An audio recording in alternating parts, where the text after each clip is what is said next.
যে টপিকটা নিয়ে আমি আপনাদের সামনে কথা বলবো সেটা হচ্ছে আমাদের ধর্মীয় জীবনে, সামাজিক জীবনে, রাষ্ট্রীয় জীবনে ঐক্যবদ্ধ থাকার গুরুত্ব।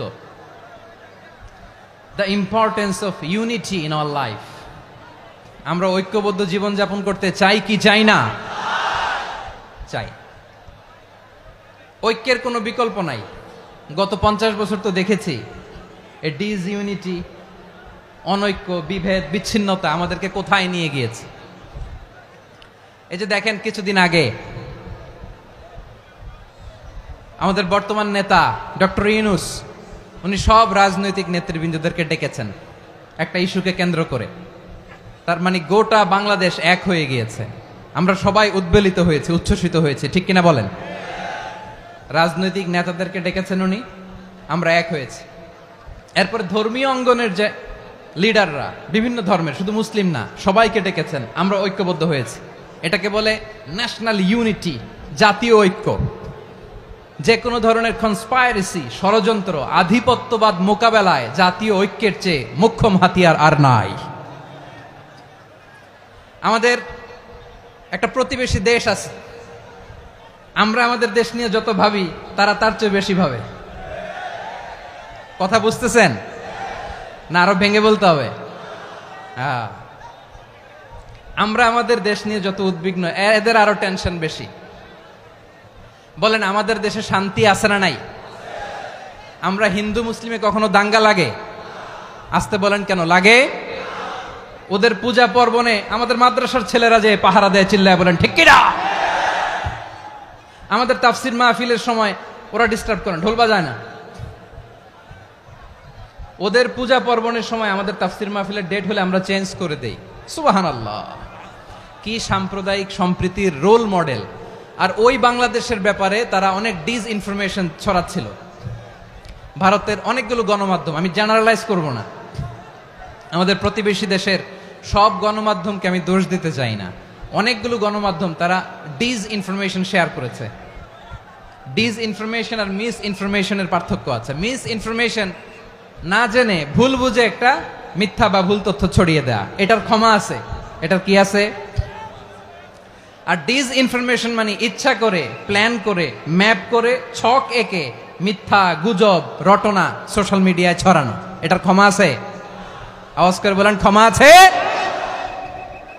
ভারতের কিছু গণমাধ্যম তাই করেছে। আমরা ব্যথিত হয়েছি, আমাদের হৃদয়ে রক্তক্ষরণ হয়েছে। আমাদের প্রতিবেশী দেশকে বলতে চাই, আমাদের দেশ নিয়ে আপনাদের ভাবার দরকার নাই। নিজের চরকায় তেল দেন, নিজের দেশ নিয়ে ভাবেন। গত মাসের ভয়েস অফ আমেরিকার রিপোর্ট, বাংলাদেশে সংখ্যালঘু জনগোষ্ঠী আগের চেয়ে বেশি নিরাপত্তা পাচ্ছে। Report voice of America, Muslim report নাকি? মুসলিম জরিপ, ভয়েস অফ আমেরিকা। কথা বুঝে নাই বোধহয়। ভয়েস অফ আমেরিকা কি আমাদের রিপোর্ট?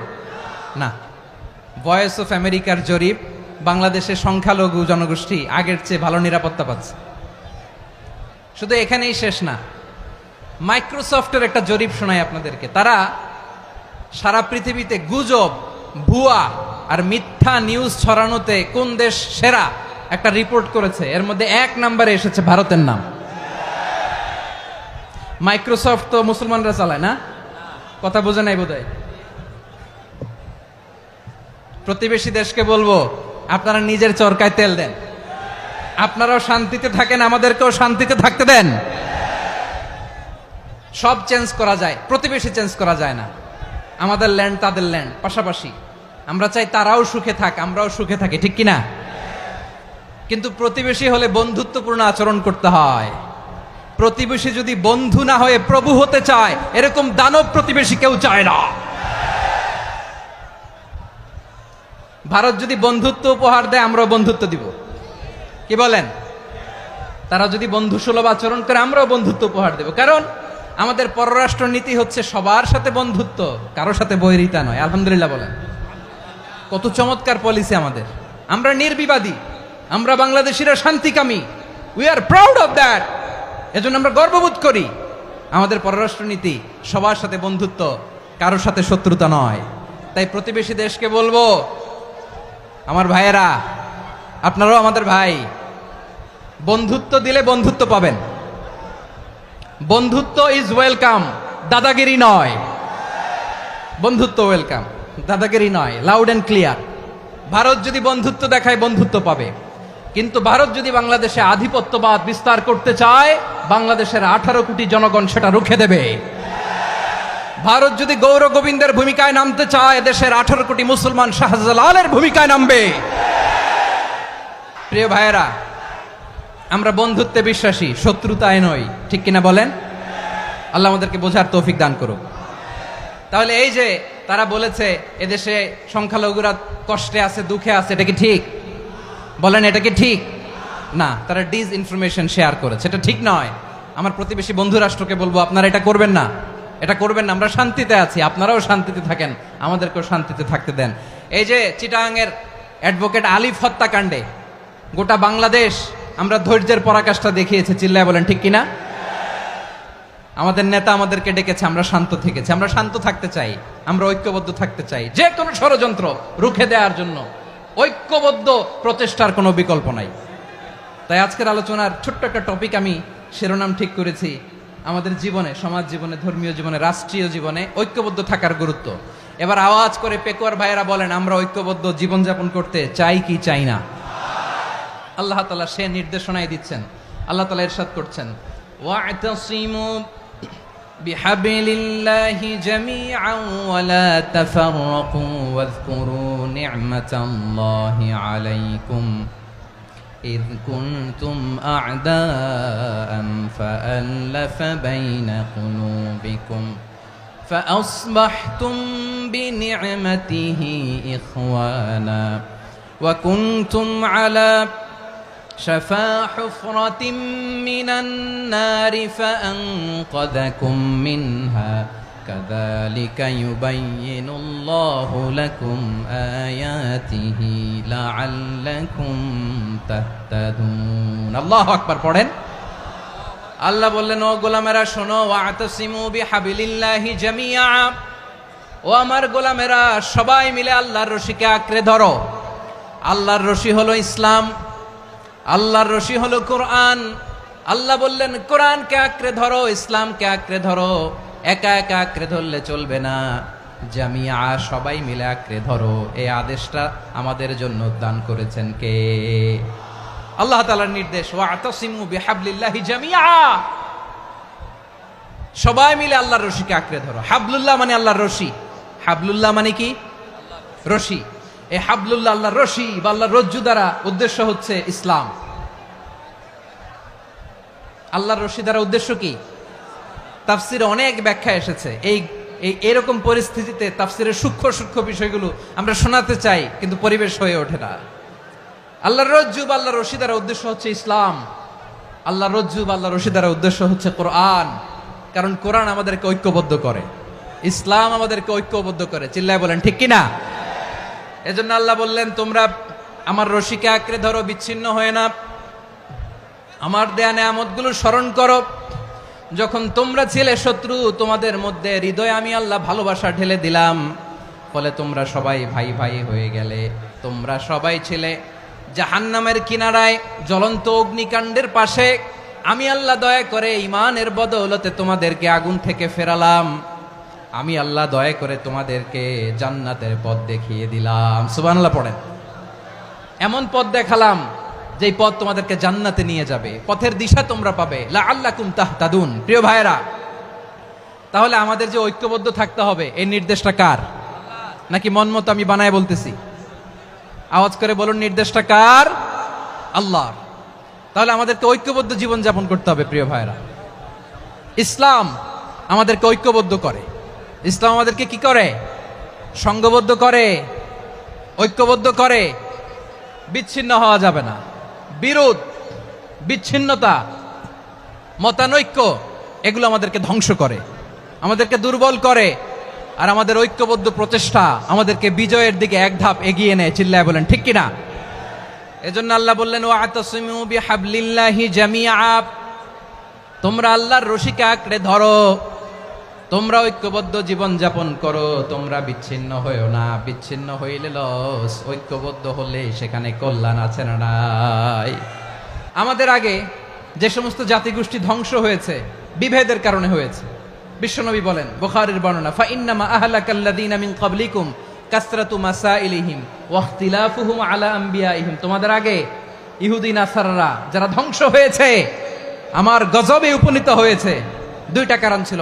নাম্বার 1, কাসরাতু মাসাইলিহিম, বেশি প্রশ্ন করত, প্রয়োজনে অপ্রয়োজনে নবীরে প্রশ্ন করে আটকাইতে চাইতো, এরকম ডাকাত ছিল তারা। 2 নাম্বার কারণ, ওয়া ইখতিলাফুহুম আলা আম্বিয়াইহিম, ইখতিলাফ করার কারণে, বিভেদের কারণে, পারস্পরিক বিরোধে জড়ানোর কারণে তারা ধ্বংস হয়েছে। এখন বলেন, আমরা কি আল্লাহর গজব চাই? আমরাও কি তাদের মতো ধ্বংস হতে চাই? এজন্য আল্লাহ তাআলা সূরা আল ইমরানের 105 নম্বর আয়াতে বললেন, ওয়ালা তাকুনু কাল্লাযীনা তাফাররাকু ওয়াখতালাফু মিন বা'দি মা জাআহুমুল বাইয়িনাত ওয়া উলাইকা লাহুম আযাবুন আযীম। খবরদার, প্রমাণ পাওয়ার পরেও, দলিল নাজিল হওয়ার পরেও যারা বিরোধ করেছে, ইখতিলাফ করেছে, বিচ্ছিন্ন হয়েছে, খবরদার তোমরা তাদের মতো হয়ো না। যদি তাদের মতো হও তাহলে জেনে রাখো, ওয়া উলাইকা লাহুম আযাবুন আযীম, তাদের জন্য আমি মর্মন্তুদ শাস্তি প্রস্তুত করে রেখেছি। যারা বিচ্ছিন্ন হয়েছে, বিরোধ করেছে, তারা কারা? ইহুদি নাসারারা। এই আয়াতের তাফসীরে কাল্লাযীনা তাফাররাকু ওয়াখতালাফু, যারা বিচ্ছিন্ন হয়েছে, বিরোধ করেছে, তারা কারা? মুফাসসিরিন ইকরাম বলেছেন তারা ইহুদি নাসারারা। আওয়াজ করে বলুন তো, তারা কারা? ইহুদি নাসারারা। বিষ্ণু ঈসা ইসলাম সুনানে আবু দাউদ এবং তিরমিজির হাদিসে বলেন, ইফতারাকাতিল ইয়াহুদু আলা 71 ফিরকা, ইহুদিরা 71 দল হয়েছে। ইখতিলাফ করতে করতে কয় দল? সবাই বলে নাই, কয় দল? ওয়াফতারাকাতিন নাসারা আলা 72 ফিরকা, আর নাসারারা হয়েছে 72 দল। আওয়াজ করে বলুন তো, কয় দল? ওয়াসাতাফতারিকু হাযিহিল উম্মাহ বি73 ফিরকা। আর বিশ্বনবী আফসোস করে বলেন, আমার উম্মত হবে 73 দল।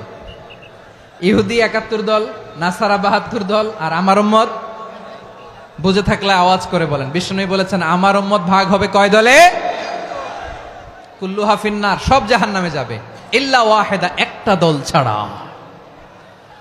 সাহাবারা বললেন, মান হিয়া ইয়া রাসূলুল্লাহ, সেই নাজাত প্রাপ্ত জান্নাতি দল কোনটা? আপনি কি আমাদের বলবেন না? আপনি মেহেরবানি করে একটু বলে দেন তারা কারা। বিশ্বনবী বললেন, মা আনা আলাইহি ওয়া আসহাবি, আমি এবং আমার সাহাবারা যেই মতের উপর, যেই পথের উপর আছে, এই মত এবং পথের উপর যারা থাকবে তারাই জান্নাতের দল হয়ে যাবে। যারা আমার মত, আমার সাহাবীর মত এবং পথকে অনুসরণ করবে তারাই জান্নাতে যাবে। তাহলে প্রিয় ভাইয়েরা, আমরা কি আর ইখতিলাফ করব, কাদা ছোড়াছুরি করব? তাহলে আমরা ঐক্যবদ্ধ জীবন যাপন করতে চাই, ঠিক কিনা বলেন? এবার বলেন, ঐক্যের ভিত্তি কি? আমরা যে ঐক্যবদ্ধ হব কিভাবে? সবাই বলে ঐক্য চাই, ঐক্যবদ্ধ হতে চাই, ঐক্যের ভিত্তি কি বলেন? ঐক্যের ভিত্তি হচ্ছে তাওহীদ। আওয়াজ করে বলতে হবে সবাই, ঐক্যের ভিত্তি কি? যেই বলবে লা ইলাহা ইল্লাল্লাহ, ও আমার ভাই, তার জন্য আমার হৃদয়ে দরদ, মায়ামাখা দরদ, ভালোবাসা আছে না নাই? তাওহীদ। এই মুসলিম উম্মার ঐক্যের ভিত্তি তাওহীদ। পেকুয়ার ভাইরা মনে রাখেন, মেসেজগুলো মনে রাখেন। মুসলিম উম্মার ইউনিটি, ঐক্য, এটার ভিত্তি হচ্ছে তাওহীদ। যেই পড়বে লা ইলাহা ইল্লাল্লাহ, সে আমার কি? এজন্য বিষ্ণুই বলেন, মান ক্বালা লা ইলাহা ইল্লাল্লাহ, যে ব্যক্তি বলবে লা ইলাহা ইল্লাল্লাহ মুখলিসান মিন কলবিহি, অন্তর থেকে যে পড়বে লা ইলাহা ইল্লাল্লাহ, দাখালাল জান্নাহ, সে জান্নাতি হয়ে যাবে। সুবহানাল্লাহ বলেন। যেই পড়বে লা ইলাহা ইল্লাল্লাহ, সে কই যাবে? জান্নাতি হয়ে যাবে। তো এখন আমার সব ভাই যারাই লা ইলাহা পড়ছে জান্নাতে যাক, চাই কি চাই না? নাকি আপনি শুধু একাই জান্নাতে যেতে চান? একাই যেতে চান? জান্নাতে একা আমি যাব না তো ভাই, তোমাকেও জান্নাতে দলে নিতে চাই। সবাই বলেন, জান্নাতে একা আমি যাব না তো ভাই, তোমাকেও জান্নাতে দলে নিতে চাই। আমাদের জান্নাতের দল ভারী হোক, আমরা চাই কি চাই না? যেই বলবে লা ইলাহা ইল্লাল্লাহ ওই আমার ভাই, সে জান্নাতে যাক, এটাও আমি চাই, ঠিক কিনা? নাকি সবাইরে জাহান্নামে পাঠাইয়া খালি আপনি জান্নাতে ঢুকবেন? আচ্ছা বলেন, সব গেছে জাহান্নামে, আপনি একা জান্নাতে, ওই জান্নাতে ভাল লাগবে আপনার? আকল খাটান। সব জাহান্নামে গেছে, যান। এ কাফের, ও জালেম, ও নাস্তিক, সব গেছে জাহান্নামে, আপনি একা জান্নাতে, ওই জান্নাতে ভাল লাগবে? জান্নাতে আমি একা যেতে চাই না, আমার জান্নাতের দলকে আমি ভারী করতে চাই। চিল্লায় বলো ঠিক কিনা?